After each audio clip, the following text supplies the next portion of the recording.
When people say they can't dream and they don't have a dream, it means they are not intentional about their lives.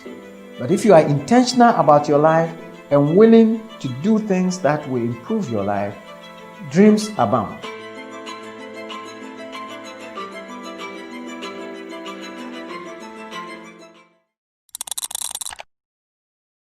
Sometimes we think some things are too simple, like, oh, this one everybody knows. I have a dream, I know how to get it, but no.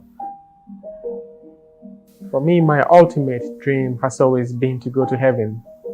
They are not really wild, heavy dreams, but if you go into details, there's a lot to do with what steps do you take to go to heaven. I mean, it's a big one. When I heard it, I was having a conversation with my partner, and I thought it would be a good opportunity to test my dreams and our dreams and see how we can correct and shape things. One side, it's a very good impact. It's been very informative to guide me very well to achieve my dream, and it's also been a form of encouragement. And there's been one major factor that I wasn't really thinking of, the cost of dreams. And I think for me, it's one of the things I'm going home with easily on my fingertips now that I really have to pay attention to.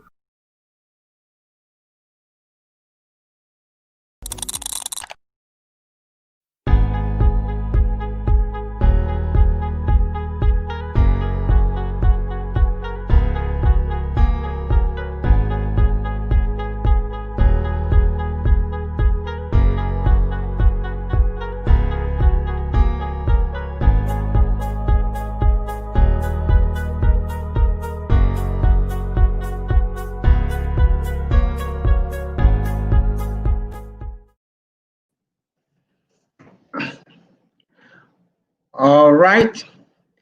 Hello. Good evening and welcome to the Leadership Platform. Today, 19th day of December 2020. We thank God so much for keeping us throughout the year to live and to be able to sustain us till this part of the year. The year has been very turbulent. It's been challenging. It's been stressful. So many things have happened. But God has been in charge and God has spared our lives. And we want to thank God for this favor that He has done to us. And so, for everybody who is on the line, for your life, for the lives of your family, for your businesses, and for all you stand for, we want to say glory to God for bringing us this far in the year. We are almost at the end of the year. And so we can only thank God because we know there are many who didn't cross to this point. So if God has given us our lives, then we are supposed to thank Him and recognize that He gave us our life for a purpose. At the Center for Transformational Leadership, we want to thank God also. He's been faithful to us. It's been a challenging year, but God has been with us.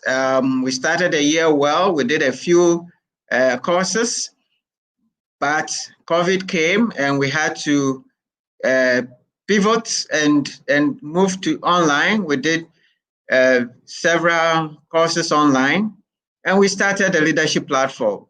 And God has been good, and together with our wonderful speakers, the platform is growing. And at least on every Saturday, we have over 300 people connected live to learn about leadership. And we are grateful to God. We also had a very successful Live to Lead event, probably the best so far. So we thank God for everything. And we thank God for this evening in particular. This evening, we are going to have our last leadership platform for the year. We are going to take a break for 2 weeks, and we will come back and we are going to start the year with a very exciting masterclass. And we are hoping that all of you would will sign up for the masterclass. So if you are connected now, we want you to introduce yourself already. I see William Darfur is online. I see Douglas Amwate is connected. So we want to thank all of you for connecting. I'm going to share a few information. I know that more people are connected, but introduce yourself and let's know you and let's welcome you. This evening we have a very, very important subject to discuss. And Dr. Yao Perbi, who doesn't need any introduction, he says, and he shares what John C. Maxwell says. If you are good, you don't need a long introduction. And if you are not good, a long introduction will not help you. So we are not going to introduce Dr. Yao Perbi because we know he's good. So he doesn't need a long introduction. He's going to assist me to discuss the subject that we have tabled this evening. So introduce yourself. I can see Evans Amialati. I can see Joyce Akpabli connected. You are all very welcome. The subject that we are going to discuss this evening, ladies and gentlemen, we've titled it The Unmuted Leadership Lessons from 2020, which is the year of disruptions.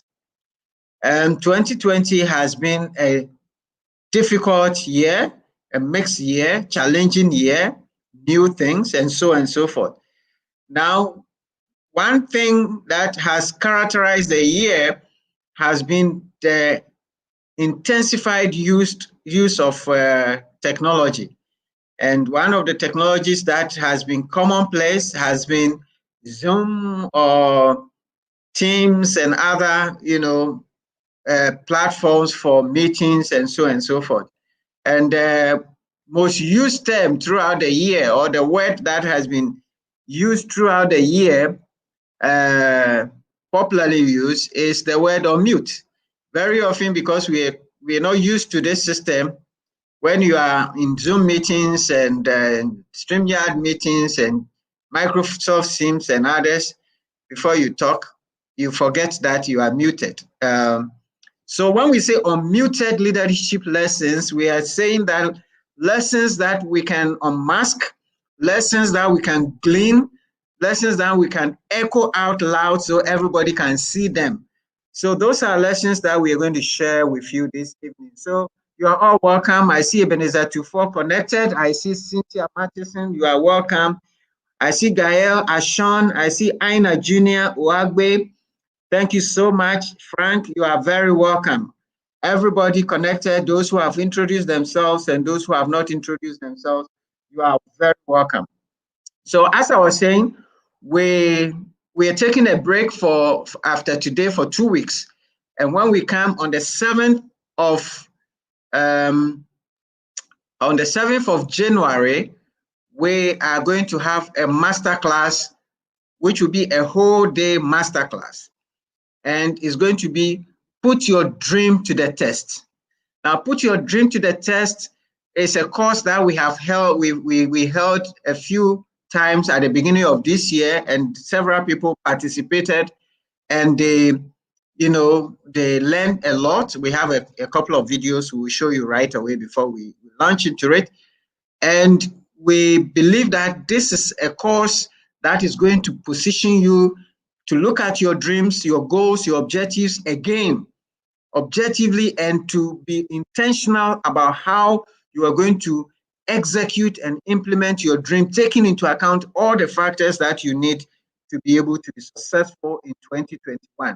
So this is a course that we believe would be very, very useful to everybody who is intentional about achieving their purpose in life. So you are all very welcome. I can see Ada Douglas Akwamuabuatin has joined. Ada Douglas, thank you very much. I see Kwame JB joining from UK. You are also very welcome. So Kofi, can you just quickly play us the Put Your Dream to the Test video, then we will start. When people say they can't dream and they don't have a dream, it means they are not intentional about their lives. But if you are intentional about your life and willing to do things that will improve your life, dreams abound.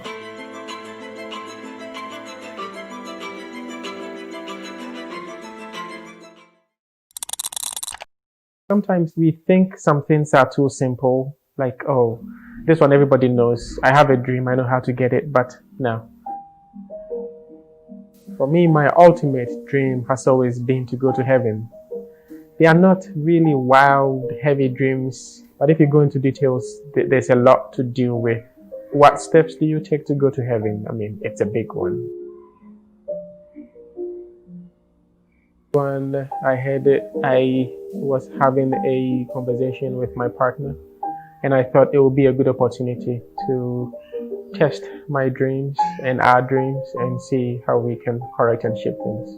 One side, it's a very good impact. It's been very informative to guide me very well to achieve my dream, and it's also been a form of encouragement. And there's been one major factor that I wasn't really thinking of, the cost of dreams. And I think for me, it's one of the things I'm going home with easily on my fingertips now that I really have to pay attention to.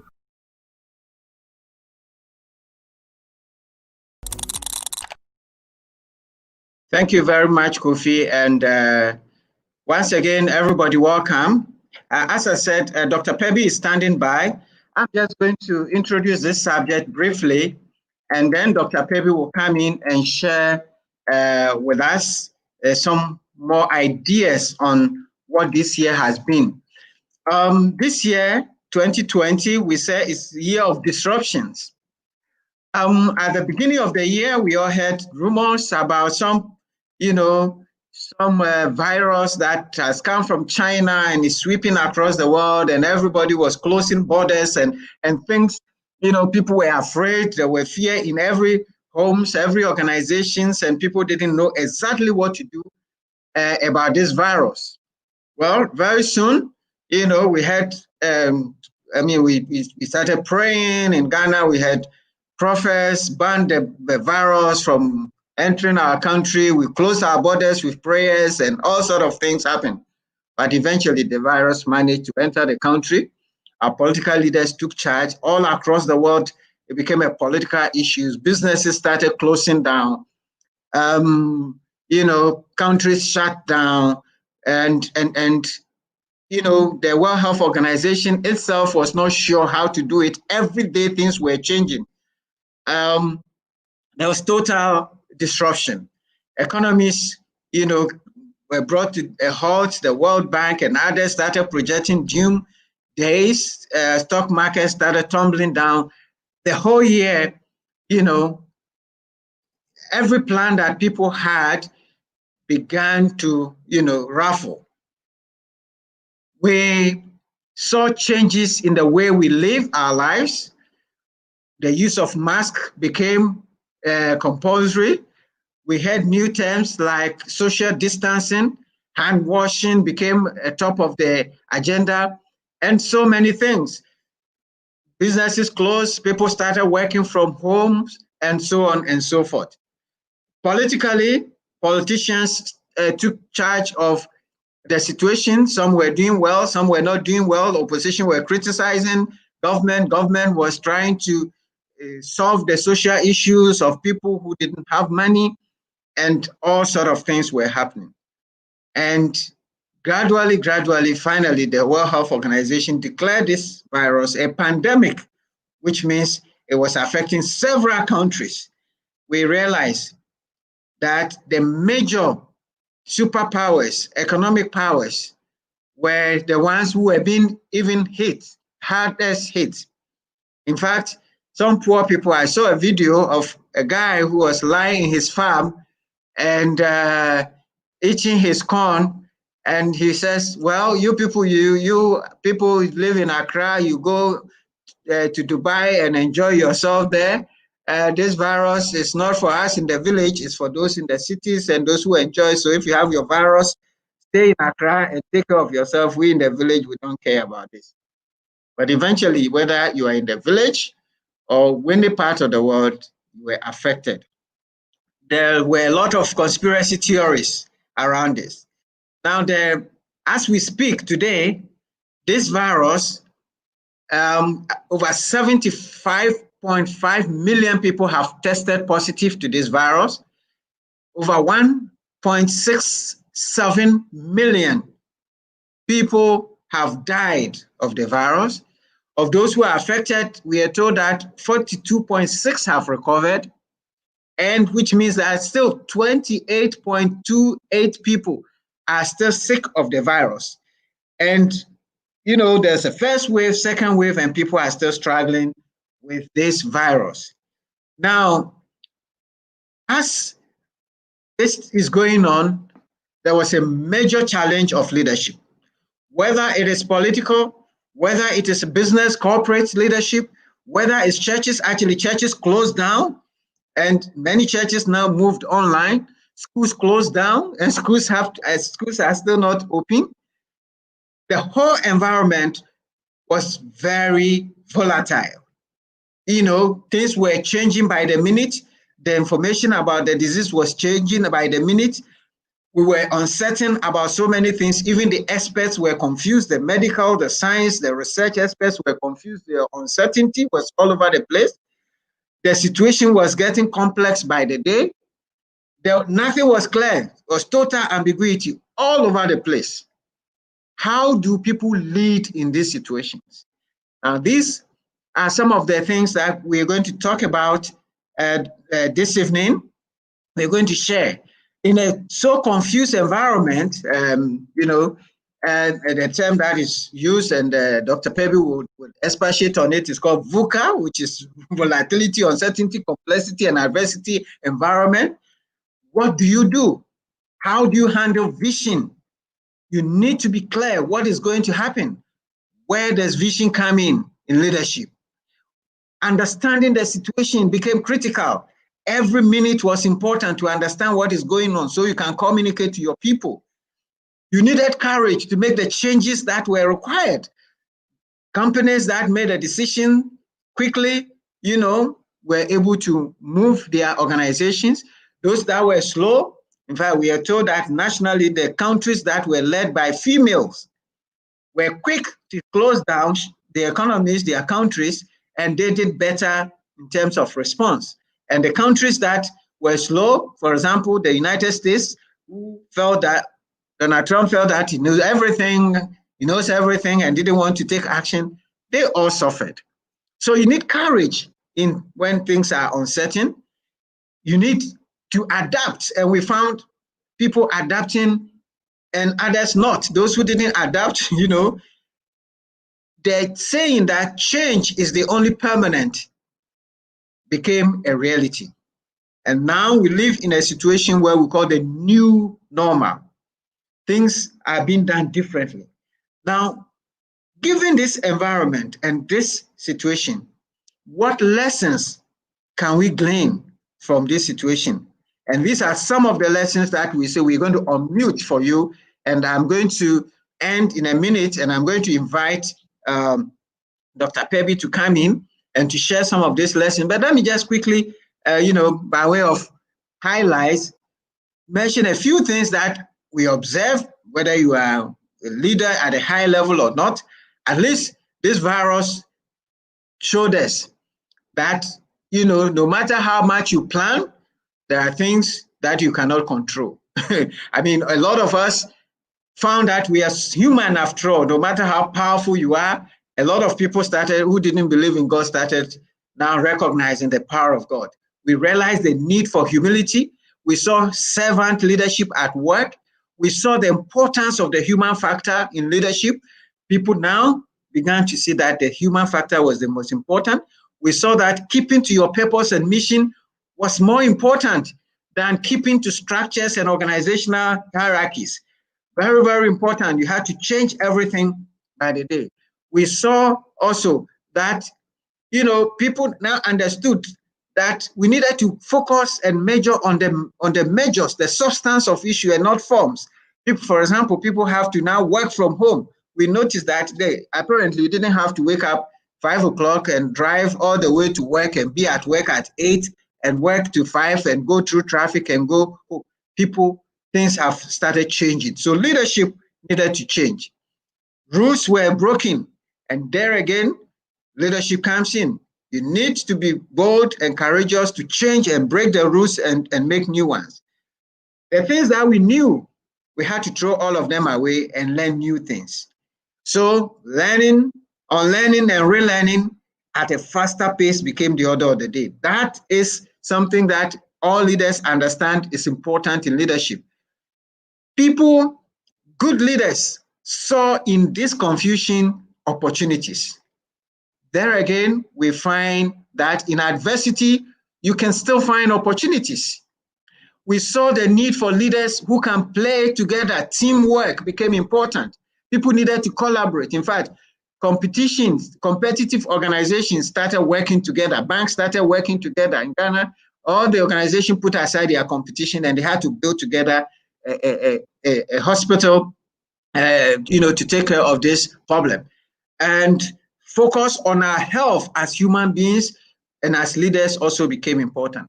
The role of leadership communication became key lessons. Now, these are some of the highlight lessons that we see happening in this era.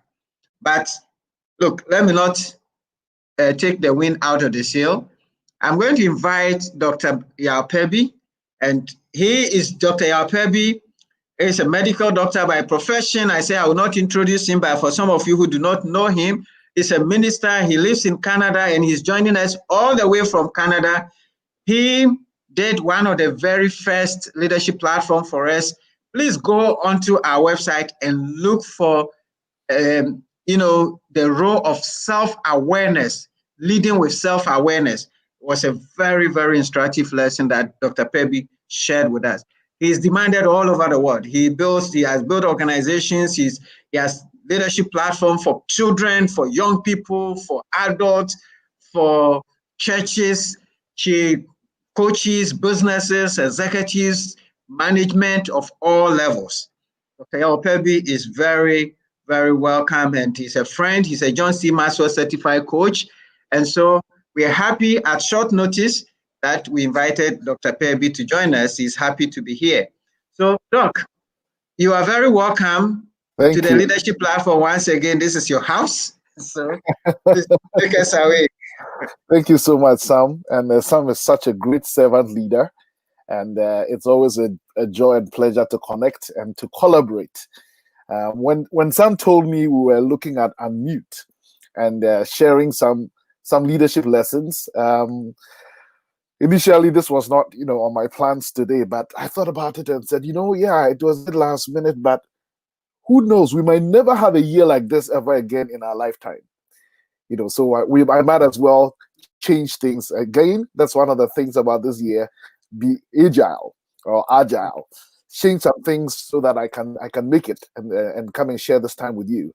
And so Sam has shared some thoughts, some leadership lessons from this COVID year. I'm going to share a few other thoughts, and then more importantly, we're hoping to get feedback from you. We're hoping to hear what your thoughts are, what your lessons are, what your questions are, so that we can learn together. Okay, so let me share my screen here. I put a few thoughts together, and I called it I put a very funny title on it, and you'll find out why shortly. Okay, I think that is it here. Yes. All right. So 2020, the year of disruption and muted leadership lessons. And this is something Andy Crouch and a couple of others who wrote with him said earlier this year. The novel coronavirus is not just something for leaders to get through for a few days or weeks. Instead, we need to treat COVID-19 as an economic and cultural blizzard, winter, and the beginning of a little ice age, a once-in-a-lifetime change that is likely to affect our lives and organizations for years. And this is very important because many of us, even as of March, April, May, were thinking, oh, this will blow away quickly. Even Donald Trump said it'll come as fast, it'll go as fast as it came.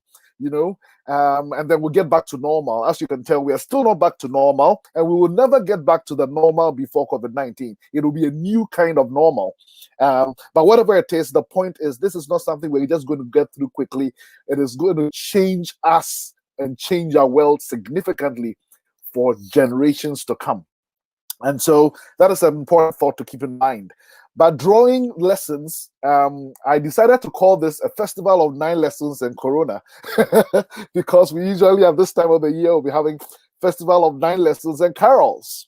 But guess what? It's instead of carols, we have Corona. So hopefully you find a bit of humor in that. Lesson number 1. Somehow, this year 2020, this year of the disruption, has been the best of times and the worst of times. Anybody I talked this morning, I had a meeting with some of my, the HUD group leaders from, almost all the continents, from Mexico to Nepal to, Ghana, Uganda, whatever. And many people shared how it's been an awesome year. It's been a wonderful year for them. At the same time, it's been a terrible year. So when I was thinking about it, one of the first lessons that came was the need to embrace paradox. The best of times, the worst of times. And of course, that comes from Charles Dickens, right? In his work, A Tale of Two Cities. He talks about how it was the best of times, it was the worst of times. It was the age of wisdom, it was the age of foolishness. It was the epoch of belief, it was the epoch of incredulity. It was the season of light. It was the season of darkness. It was the spring of hope. It was the winter of despair. The same year. You're right. So, and embracing paradox is a very important thing if you're going to be successful as a leader. In fact, the best leaders in the world are those who are able to walk the tension, manage the tension between two seemingly opposite ideas or things or tasks. Okay, so what are some of the paradoxes? Yes, like some said, 1.67 million people have died, yet 42.6 million have recovered, right? That's a paradox right there. You lost someone, but guess what? You are alive. I personally have been stuck at home. Some years I do about 70 flights in the year. I haven't flown since March. I came from Ghana to Canada, and my family was apart for about 4 months because the rest of the family was trapped in Ghana, my wife and 3 little ones, and then I was in Canada. And by God's grace, we had a miracle flight. The Canadian government chartered a flight, and they were able to join us. But I've been stuck at home. But guess what? The opposite is I've been able to have quality bonding with my family. Right, we had a library business that we started for young people in primary schools. So my wife actually was in Ghana, and I also was in Ghana at Richard School, Vine Christian School, another school, at least. Guess what? Corona hit. How are you going to give physical books, and exchange books? So the business was gone. But guess what? We pivoted, and we gained online. And I'll talk a bit more about that later on. Yeah, so people lost physical businesses, but guess what? They gained online business. Whole industries have been decimated, like aviation, right? But guess what? Whole new industries have been created. Zoom is booming. Zoom stock has exponentially grown. The same year has been catastrophic. The same year has been catalytic. Just like in forests, where there's a fire, yes, things get destroyed, but guess what? New growth happens. In fact, there are some plants that will not grow unless fire exposes and they're exposed to fire. So we need to learn to embrace paradox. This year has been a year, it's been a terrible year, but it's been a terrific year. All right. And leadership paradoxes are throughout a person's leadership. Task or people, that's a paradox. Right? If you've done the disc, some of you are task people, some of you are people. That's a paradox. How do you deal with that? Money or mission, right? Present or future, inner spiritual longing or outward needs, being and doing, community and cause, truth telling and putting the right spin on things. Even Jesus said, you are, to live in the world without being of the world. These are all tensions and paradoxes, to be faithful or to be fruitful. All right. And so Bob Freiling calls this the leadership ellipse, that leadership is not just a target. It's not just one thing. There are always 2 points, always 2 things that you've got to manage at the same time. And if you can't handle that, trust me, you will never get to certain heights of leadership. This year has shown us that we need to embrace paradox. I want to share this before I move to the other lessons quickly. This was a paradoxical, servant leader itself is paradoxical, to a lot of people. And I found this, I thought it was so cool, embracing paradox. It says, a servant leader is strong enough to be weak, successful enough to fail, busy enough to make time, wise enough to say, I don't know. And many of us have had to say, I don't know this year. Serious enough to laugh, rich enough to be poor, right enough to say I'm wrong, compassionate enough to discipline, mature enough to be childlike, important enough to be last, planned enough to be spontaneous. Isn't it this year? No matter how much you planned, you have to be able to pivot and be spontaneous. Controlled enough to be flexible. Again, this is a year of Corona. Controlled, yes, but flexible. Free enough to endure captivity. Knowledgeable enough to ask questions. Loving enough to be angry. Great enough to be anonymous. Responsible enough to play. Assured enough to be rejected. Victorious enough to lose. Industrious enough to relax. Leading enough to serve. We must embrace paradox. This year has taught us. Number 2, maintain the mission, mutate the means. This year started, we must keep our mission, the vision, and clear. But we must learn to change how we go about the strategies and tools and structures we use to meet our mission. And I'm sharing this. I told you about the library we started, and then we had to shut down. All right. Guess what? We pivoted online, and now we have a huge community of children. A lot of children are getting backward because of COVID-19 and education disruptions. But guess what? These children have the opportunity to learn and keep themselves sharp. And learning and reading is the primary skill anybody needs to build all kinds of learning on. Once they keep reading, they'll be fine. Don't worry about every other thing. Guess what? Because we pivoted online, we've been able to do much more than we could have done physically. Instead of 3 schools we were working with, guess what? And a few students, now we have about 1,000 children benefiting from our program. And guess what? They are from about 200 schools. Can you believe that? All right. So again, paradox. It's been the best of times, but the worst of times, but the best of times. But remember, always maintain the mission and mutate the means. Some of you may have heard of the story of the Choluteca Bridge in Honduras. It was built in 1930, then reconstructed in 1996. Made so strong, could weather any storm. Guess what? 2 years later, there was a Category 5 storm that devastated Honduras. Buildings were destroyed, like so many things were destroyed. Guess what? The bridge was standing. But you know what happened? The winds and the waves and everything else had totally changed the course of the river. This is what happened. So the bridge was still there, but the river had changed course. Now, all of a sudden, this was a bridge over nothing and leading to nowhere. This is very important. In this year, if you haven't mutated your means, all right, to your mission, you might be caught pants down because your means don't work anymore. You become this chocolata bridge. And so this is a schema that this year helped me very much to triage my strategies. All right. Remember, maintain the mission, but mutate the strategy, mutate the means. So there are some things you should look at and say, this is current priority. This that we've been doing is still relevant. We'll continue forward with it. We'll modify things if we need. But some things you say, we pause this thing. We'll resume after the crisis because that thing may not be feasible to do now. There's some things that will also come up as new things. Like for us, it was building a whole online platform, which we hadn't done. We just had a website, but now we had to make it such that people could borrow online. We had to talk to providers of ebooks and all of that. So you get emergent priorities or new priorities. And there's some things you just don't know what to do with. And that is fine. You need to be able to embrace that kind of ambiguity and not knowing. And there's some things you need to honor and let go.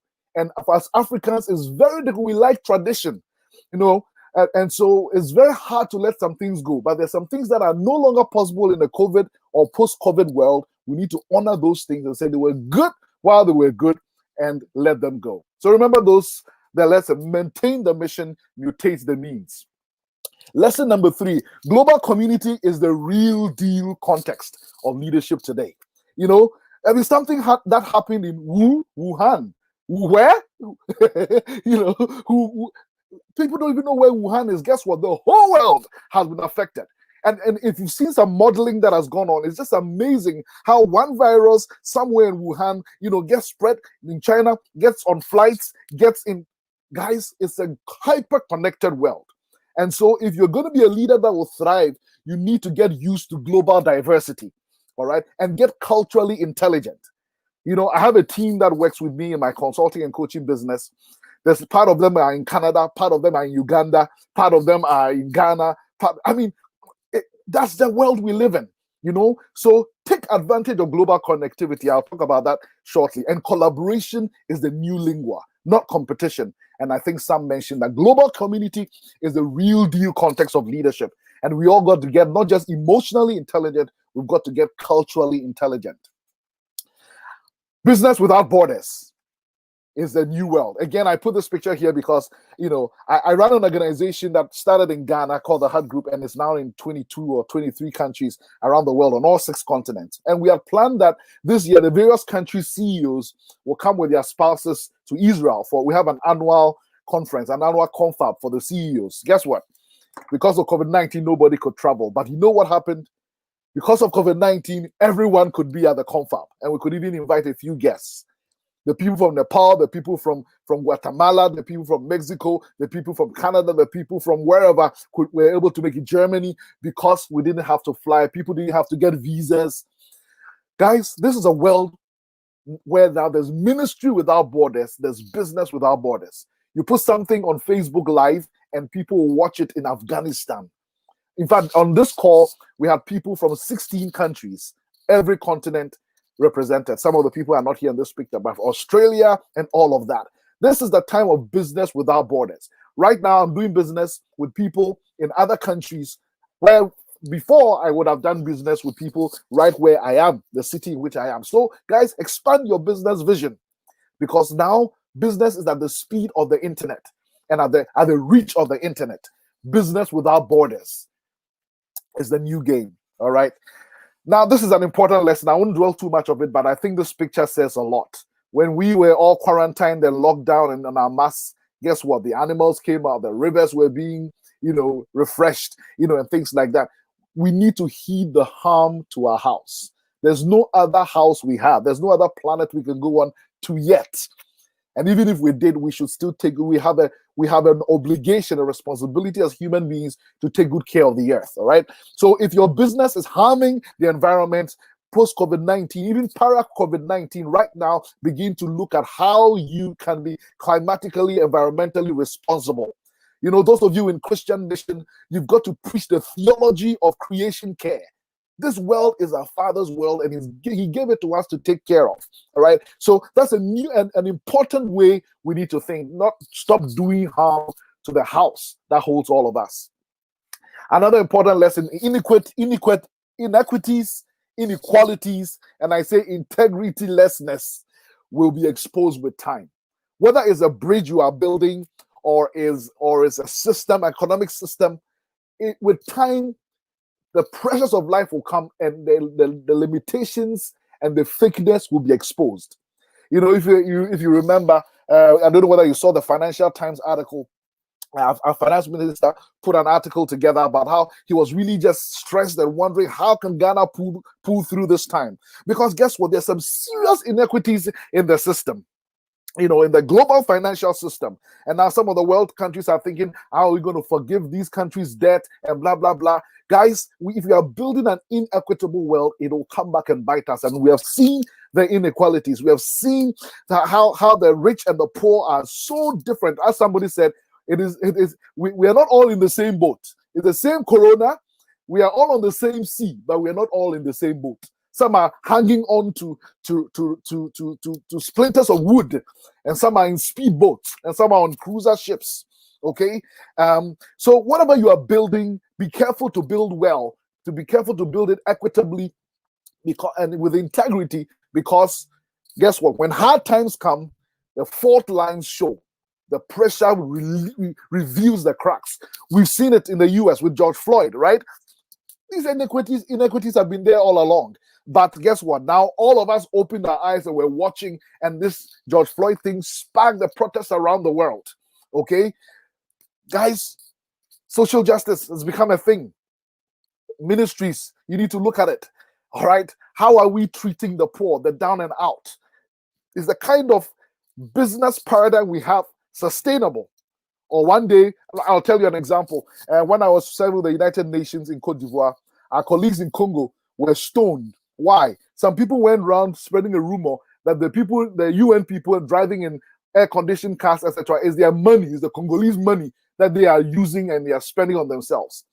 You cannot build a world, you cannot build a country like that with such huge disparities. Okay, in America, people are rethinking about the purpose of business. What is the purpose? Is it really just to return value to shareholders, or companies that also exist for good? Not just corporate social responsibility, but their very essence is good. All right. So something to think about. Inequities, inequalities, integrity-lessness will be exposed with time. You know, I like to say that if you put a bag of tea in hot water, what is in it will come out. And a lot of things have come out this year because of COVID-19. All right, let me round up. I have, I think, 2 minutes left. Reflective lifestyle is the must-have rhythm of leadership. Many of us are not reflective. We go, you know, and we don't stop to think. We don't have introspection. That's where self-awareness comes. You know, so how many of us have really sat down and thought about this corona situation? How many of us have tuned in? That's the best thing I heard this year. Are you broadcasting when you should be tuning in? And I took a sabbatical this year and I got off Facebook for 4 months, you know, all social media apart from WhatsApp. And spend time in prayer, spend time reading, spend time recreating, relaxing. And I heard a lot of things, and a lot of things I've actually rebranded and all of that because of what I experienced during my downtime of reflection.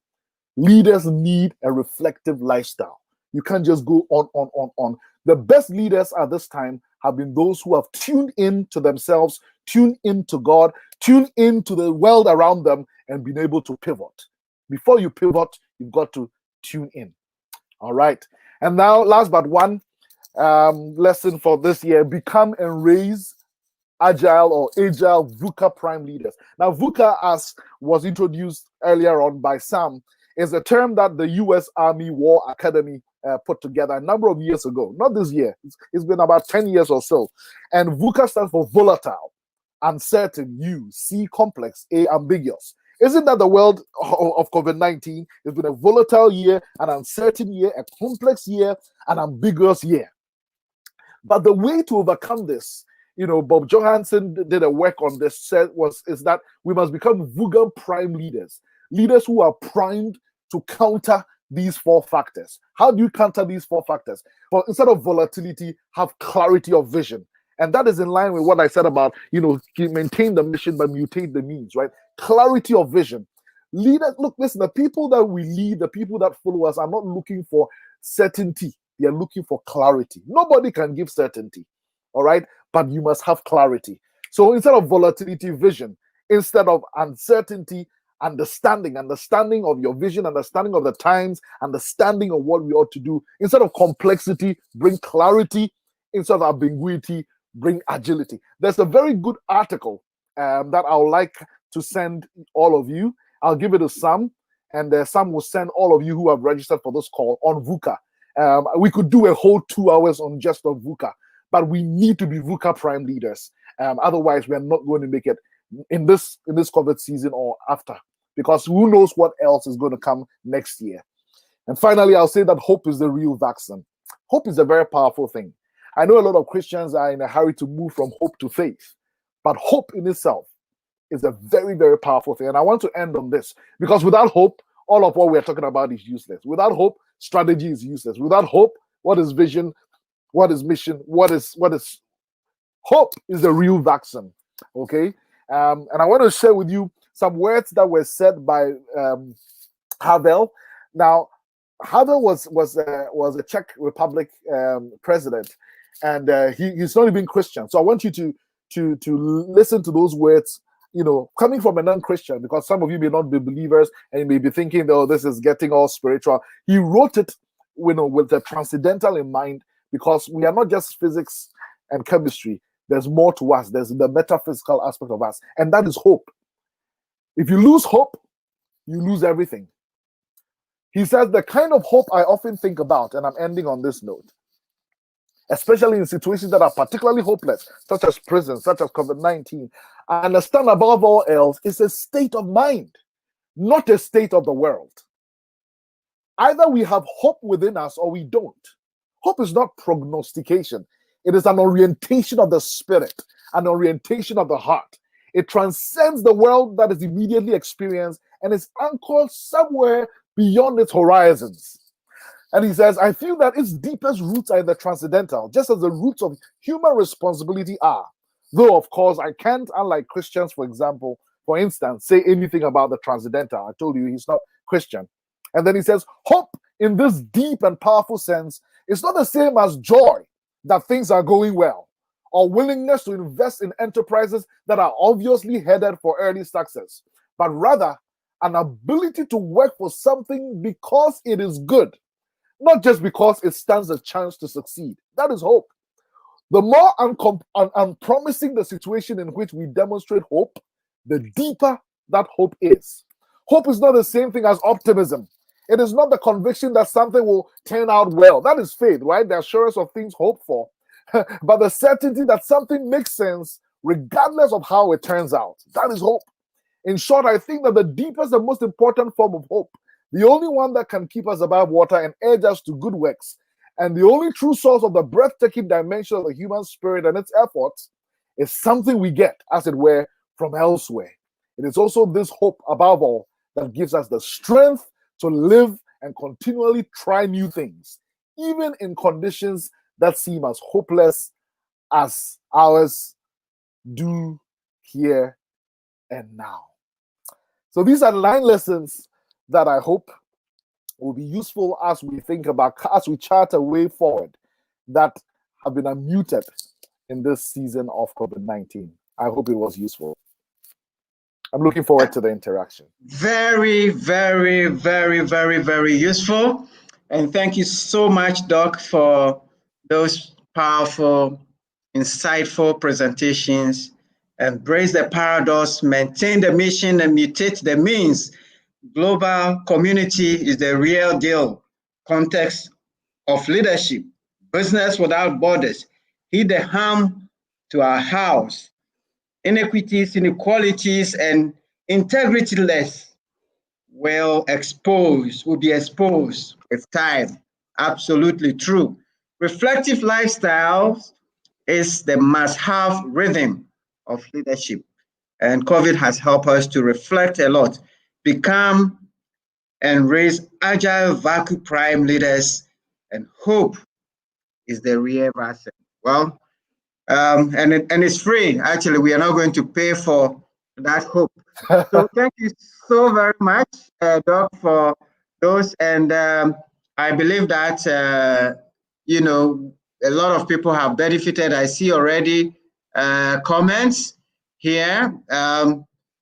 So many people online. Frederick is online. Dennis is here. Tete Junior says, great presentation, and I'm enjoying your flow. Great speaker. George Akpabli Senior says, the quality of the presentation is exceptional. Thank you, Doc. Cynthia Martinson says, wow, this is insightful. And Kwame Ekrimet says, insightful session with Dr. Perbi, always full of new knowledge. Cheers, Sam and Doc. Isaac Jangba says, awesome and insightful submission. Mroba Jessiwa says, very useful indeed. I see Joseph Nkrumah, this is great, Doc. And Daniel Ajelavi says, thanks very much, Doc Perbi, very useful lessons indeed. Well, those are the comments I have. Please send your comments in. We want you now to share with us your experiences and your questions for the year, how you overcome, how you pivoted, how some of these lessons applied in your life, what challenges, what questions still linger on. We have time for you. This is the session that we learn most. So please feel free to come with your questions. and let us learn together.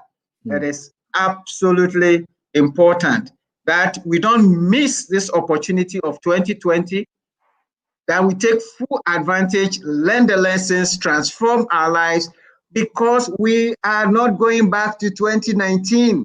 Mhm. There are some people who have kept their life on hold. They are waiting for Corona to pass and go back to 2019.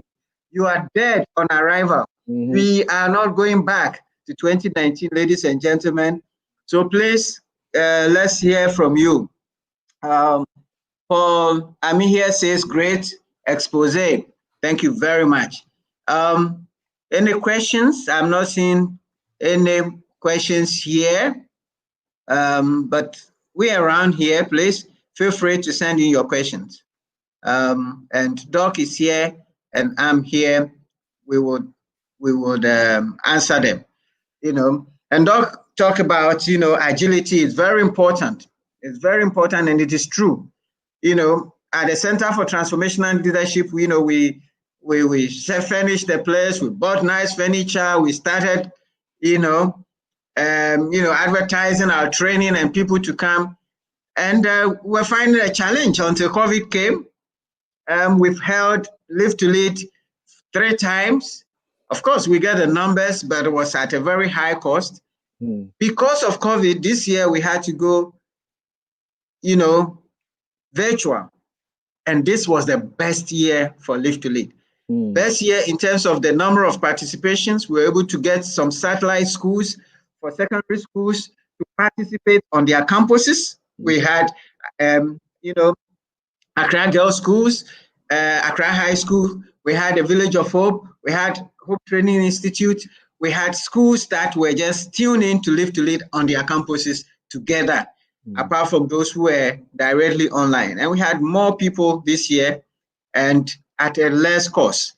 So please come in with your questions and let's learn together. All right. It'll be great to hear people's experiences too. If people have experiences that highlight some of these lessons that have been shared, or other lessons that we haven't brought forth, because there's no way in 90 minutes we can share all the lessons that have emerged this year.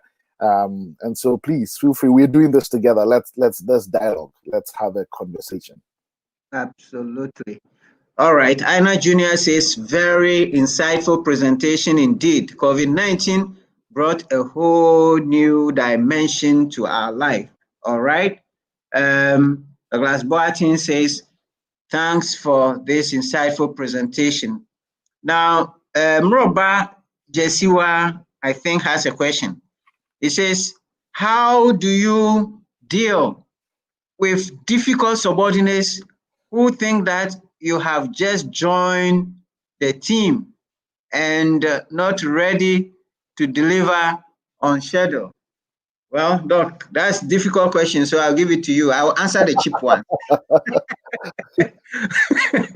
I'll answer the easy one. So Jesiwa wants to know, it's not directly related to COVID, but how do you deal with difficult subordinates who think that you have just joined the team, and therefore are not ready to deliver on schedule?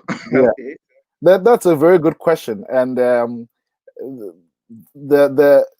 it's 2 things. Number one is the way the question has been framed says something about the situation. That if even calling them subordinates tells me something, that you see a differential. You see that you are here and they are there, and that may be part of why they are resisting, because nobody wants to be bossed around. So you need to do, before blaming the people who are supposed to be following, do some introspection, all right, and see how you are leading. It's possible the way you are leading is not making it easy to be followed. In fact, I was sharing with some young men, young men who say, oh, the Bible says the man is the head of the home, and I'm telling my wife we should do this and she's not doing it, etc. And I learned that the hard way, that when my wife feels loved, she allows herself to be led. So you may be having a challenge because people are feeling threatened, and the truth is you are new. They've been there before you. So you need a certain humility, to learn from them. Tell them, oh, can you show me how you guys have been doing things here before I came? When people find that you are willing to learn from them, when people realize that you are ready to listen to them, they will be ready to take your lead. John Maxwell, who certified myself and John and Sam, likes to put it this way. He says, leaders gain a heart before they ask for a hand. When you win their heart, the hand will follow. But getting things on schedule will happen. But as long as you have not won people's hearts, you will not get their hand. All right. So instead of blaming them or pushing them, and it's possible that there are some really notorious people who eventually may have to be moved or fired or whatever. I want to be absolutely sure that the challenge is not coming from you and your kind of leadership. Let's get that cleared first before we see what we can do on the other side, as in people that need to be retrained or reappointed. I mean, redesignated or even fired. All right. Thank you so much, Doc. And that is on spot. Yesterday, I had a good chat with a very good friend who is a good leader who is trying to make some changes in her organization and is finding roadblocks everywhere. And, then at one point she said, oh, and when I say it, then they say I'm rude. So I said, are you rude? And there was a silence. She says, well, I don't think I'm rude. I said, well, but what are the people seeing? How are they receiving? The communication is not what you are saying. Why are they, the communication is not what you are saying. It is what the people are receiving. So would you try to put yourself in their shoe to see if you were, rude or not? So let us see that area a bit. So a lot of the time, like Doc says, we're looking to people and we want them to follow. But let's try to connect. As John will say, many communicate, few connect. So let us try to be in the shoes of the people. Place yourself there, analyze the situation from their perspective, and let's see if you were in that position, how will you want to be led? And start from there. It will be very, very useful. All right. I think Mirabas has some clarification. Says maybe the team used not maybe the term used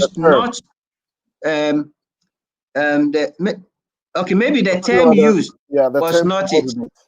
Yes, very willing to learn and open to them. Okay, so I think it's just to confirm that she's willing to learn. Okay. Yeah. So any more questions? And I'll encourage more about to look at some change management material. How do you manage change? Because obviously you are trying to bring change in the place. So find out how these things are learned. They are rules, they are laws about everything and anything. So learn these things. Unfortunately, they are not taught in school, so you may have to teach yourself, and it'll help. Yeah, good. All right. Harrison, Deborah says, I had a vision for online broadcast for church service. The pandemic gave my vision for an online presence that push. Thanks for the lesson. So that's a lesson there, So you probably had a vision to go online and you are waiting, and then the pandemic just kick you at the backs. Like we see, when you are kicked at the backs, you are up in front pleading. All right. So thank you for sharing that. All right. And that's a very good point, because a lot of churches, even myself, initially when I heard, not this year, but like a number of years ago, that people were doing church online, I was like, what is that?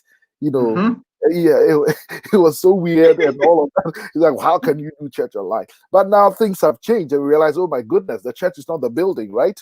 The church is the body of Christ. There is a place for physical meeting. There is a theology of incarnation, right? God did not just stay, in the spiritual realm and say, I'll bring salvation. That's what Christmas is about. God became flesh. The word, I love the way the message put, the word put on flesh and blood and moved into our neighborhood. So there's a place for embodiment. There's a place for physical presence. I don't want to negate that.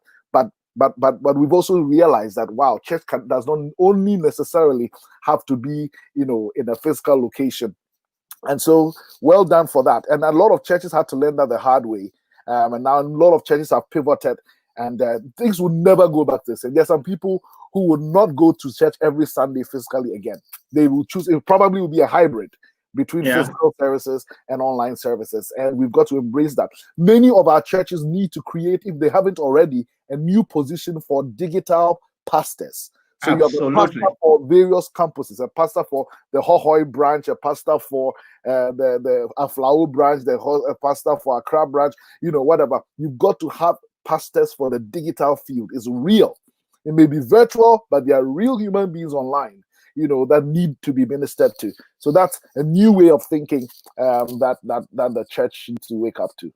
Yeah, Doc, and that is absolutely true and important. Talking about the churches, it's not just doing a service on once every Sunday online, but we have to take the whole space of the social media.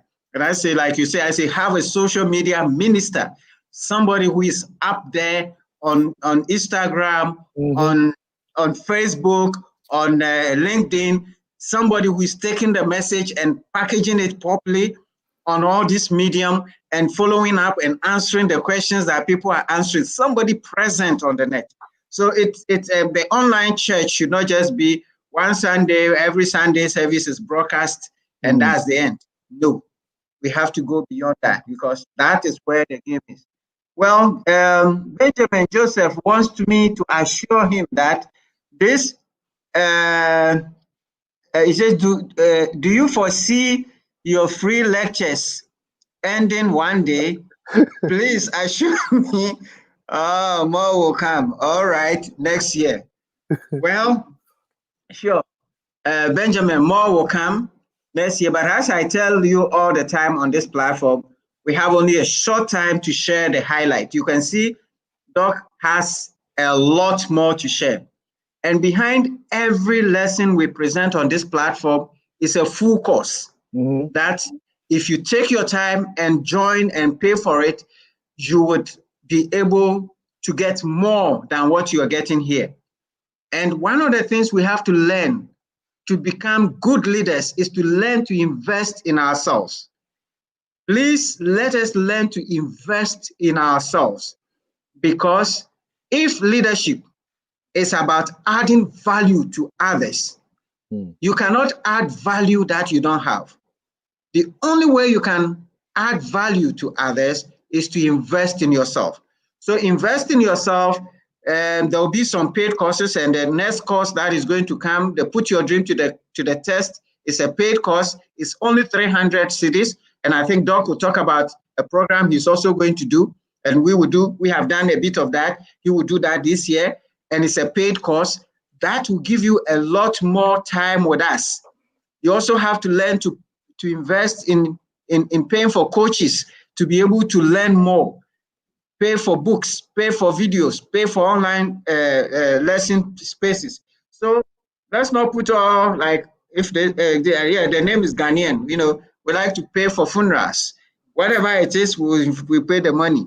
But let us spare some of the money to invest in ourselves. Remember, all your vision and your aspiration reside within you. So take care of yourself. So Benjamin, yes, we'll have more lessons coming up next year.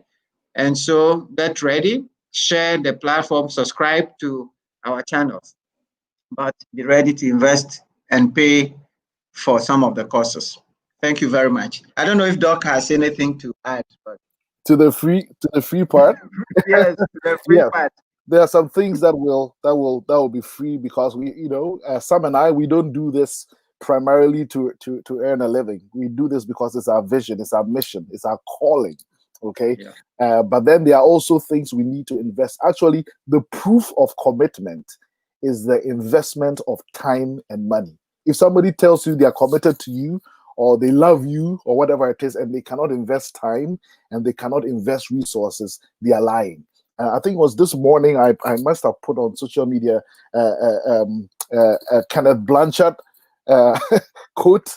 And Kenneth Blanchard, he wrote the 1 Minute Manager. And he said there's a difference between interest and commitment.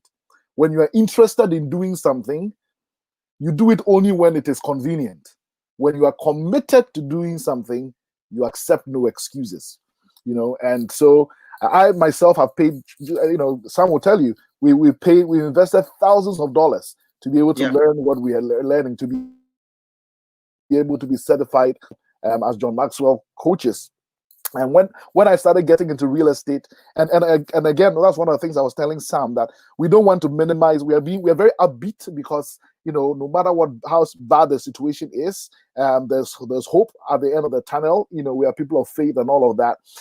So we don't want to minimize the impact of this year. But the truth is, things have been very difficult this year. I was telling Sam that one of our investments, for example, we're losing the property because people can't pay rent, and all of that. This is one of our properties in the US. Why am I saying this? Because we spend a lot of money to do the investment. We spend a lot of money to learn about real estate. In fact, when I started learning about real estate big time, I disinvested all my investments on the Ghana Stock Exchange to be able to take those courses. So I want to encourage you, if you are committed to your personal growth, you're committed to your professional development, you're committed to your success, you've got to prove it with the time and the money you are willing to invest in it. All right. Thank you very much. So at this point, maybe Doc, you can talk a bit about your program that is coming up. You can share that one. And then for those who are new, earlier on, we shared about the upcoming Put Your Dream to the Test program. So after Doc has shared his program that is coming up, we will also share with you the Put Your Dream to the Test. And then those are some of the areas where you have to show commitment. That's right. So I'll be very brief. John Maxwell put this book together called The 15 Invaluable Laws of Leadership. And I am getting a group of 15 people, only 15 people, because the mission of the company I run is to provide authentic and customized service to people. So it's not just, mass pro. Okay. So I just want 15 people to walk with through 60 days, work through this book for 60 days. We'll be meeting once a week, every Sunday for 8 weeks. And we'll be going through all the 15 laws here and be asking very tough questions, clarifying questions that will make us stretch and grow, self-reflective questions, and hold each other accountable so that the goals we set for 2021 will be realistic, they'll be specific, they'll be measurable, but you will also be accountable, And so if you are willing, you can join me on this 60-day journey. Like I said, we'll go through all the laws, and you can send, express your interest by sending an email to info@perbi.com, and we'll send some more information online and on social media this week. But it's coming up in the next 2 weeks. It's not going to be cheap. It probably is going to be around 1,500 Ghana cedis. But this is for 60 days, and it'll be worth your while. You could read a whole lot of books, but there's nothing like having other human beings journeying with you and being able to put flesh, on these things. So hopefully some of you will be able to join the journey, and so that we can learn and grow together, succeed, and become significant. Thank you very much. Thank you very much. Kofi, can you put up the Put Your Dream to the Test so that we can share that with them? All right. So we at the Center for Transformational Leadership at the beginning of the year, and this we try to do at the beginning of every year, we are coming with you with Put Your Dream to the Test. And again, it's another John Maxwell book, which enables you to first dare to dream, to prepare your dream, to wear your dream, to repair your dream. You may have a dream that you are kind of giving up on, and how to share your dream. But more importantly, we're going to help you provide the tools and the resources that you need to be able to, put that dream to the test. It's like kick the tires and see if that dream will stand the test of time. And for corporate executives and others who have, set goals. You have targets that have been set for you. How do you realize those goals? What are the resources? What are the factors you need to put into play to be able to get to the end of a year with your dreams realized? So we have several sessions that we want to run. It's supposed to be a whole day session. So we have a whole day session on the 7th for those who are able to join on the 7th. Then we have weekend sessions, which will be a half day on a Saturday and a half day on a Sunday. So the 7th will be a whole day. On the 9th and 10th would be a weekend, Saturday evening and Sunday evening. And then on the 14th will be a whole day. And from the 14th, we would have 16th and 17th of January, so that by the end of January, you are well positioned. These will be masterclass. So we will do them, go through them. At the end of it, we will select a few of you who are interested to go in the journey with you, and we'll have a 10-week mastermind where we will go a bit more deeper with you, hold your hands, coach you on your dreams that you set for yourself for the rest of the year. So make a date. A class will be not more than 20 people. So if you're registering and the class is full, you may have to register for another class. But we are available to set up more classes. It will be for only 300 Ghana cedis per person, and it will be online. So we would work with you on Zoom.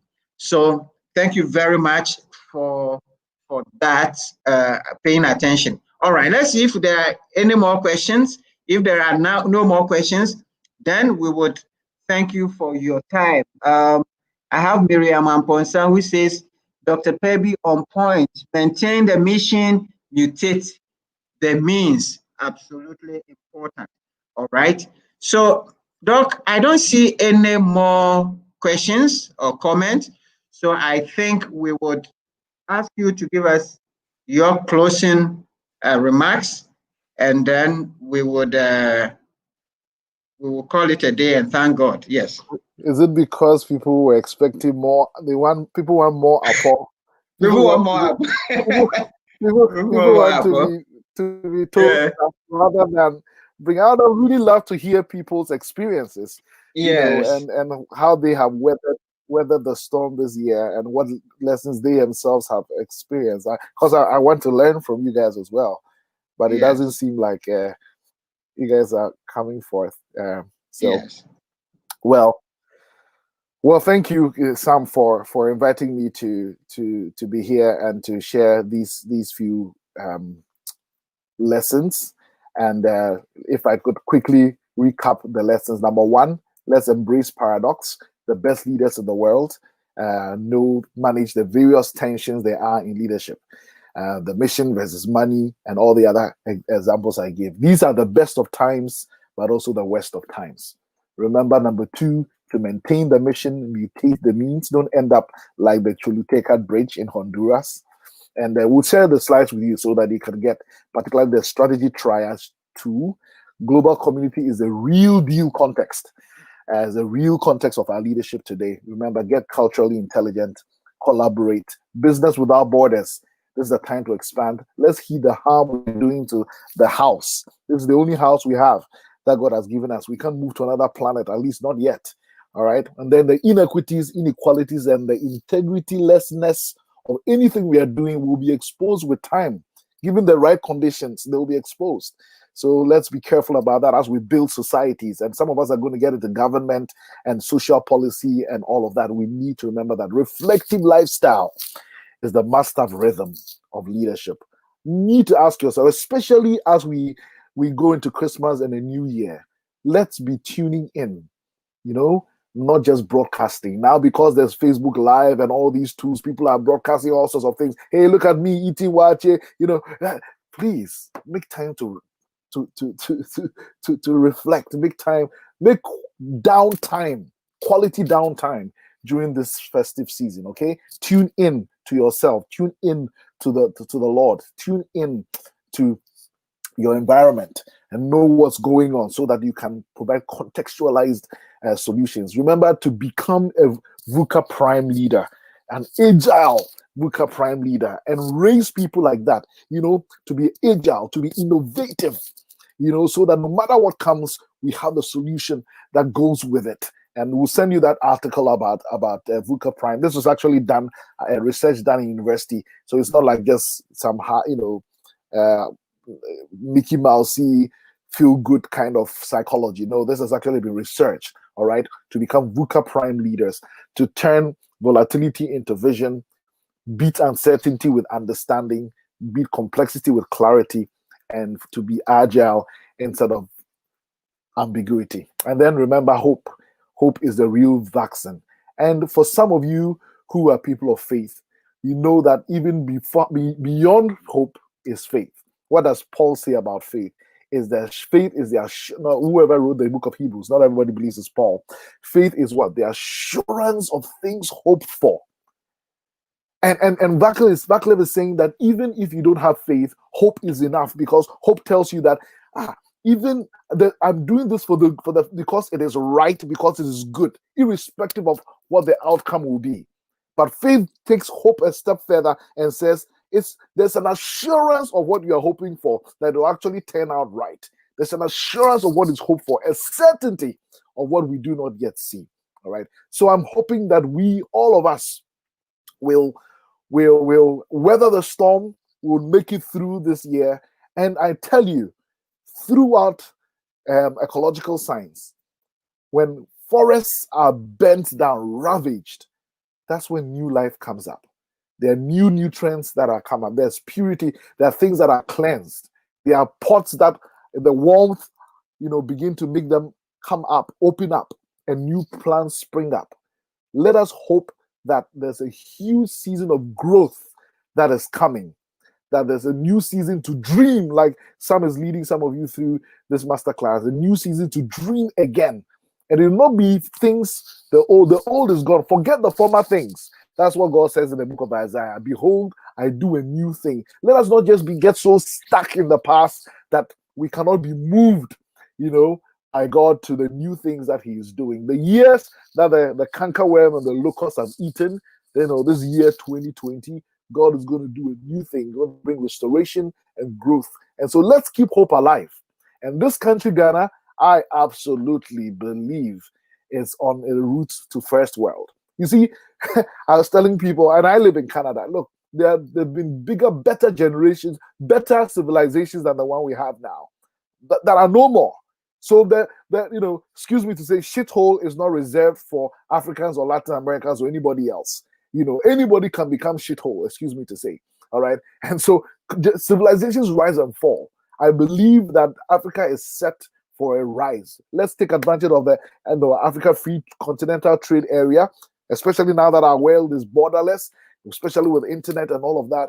And let us join together and let us see Africa rise, especially you young people. Africa is the youngest continent in the world. 42% of our young people of our continent is young. Guys, let us keep hope alive. Let us grow in the competencies and the character we need. Let us care about our purpose, care about our people, and let coronavirus do its worst. We shall overcome. Thank you so much for giving us the opportunity to share this time with you. We shall overcome indeed. And thank you, Doc. Once again, I want to thank everybody. As we go into 2021, let us keep the hope alive. There are so many things that we don't know, but we know that God will carry us through. And like Doc, I believe in Africa. I believe that we are the only people who can develop Africa. Let us put aside all the Afro-pessimism and let us do what we need to do. Let us do our part. Be the difference that we want to see, and let us overcome. They expected, even the advanced world were expecting that Corona would have killed all of us here. Yes. Guess what? We are the ones who are shining among everything. They are surprised, and I believe that they are going to start to learn books, study our food, study our culture, study our system to see how we survive this pandemic. We have something that we don't recognize as Africans. Let us recognize our strengths and let us go ahead and be the difference that we want to see in this world. And God will be on our side. Have a very good evening. Have a very good festive season.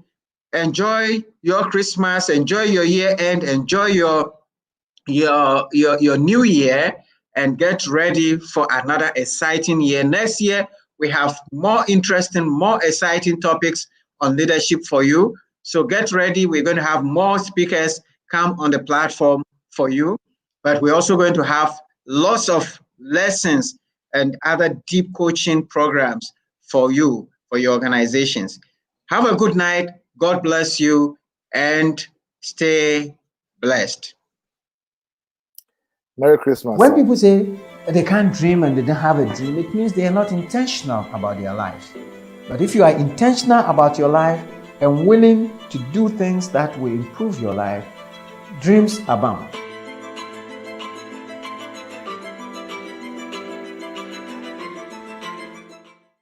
Sometimes we think some things are too simple, like, oh, this one everybody knows. I have a dream, I know how to get it, but no. For me, my ultimate dream has always been to go to heaven. They are not really wild, heavy dreams, but if you go into details, there's a lot to do with what steps do you take to go to heaven. I mean, it's a big one.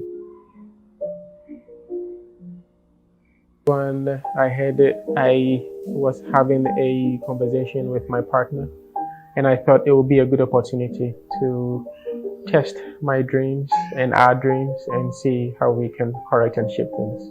One side, it's a very good impact. It's been very informative to guide me very well to achieve my dream, and it's also been a form of encouragement.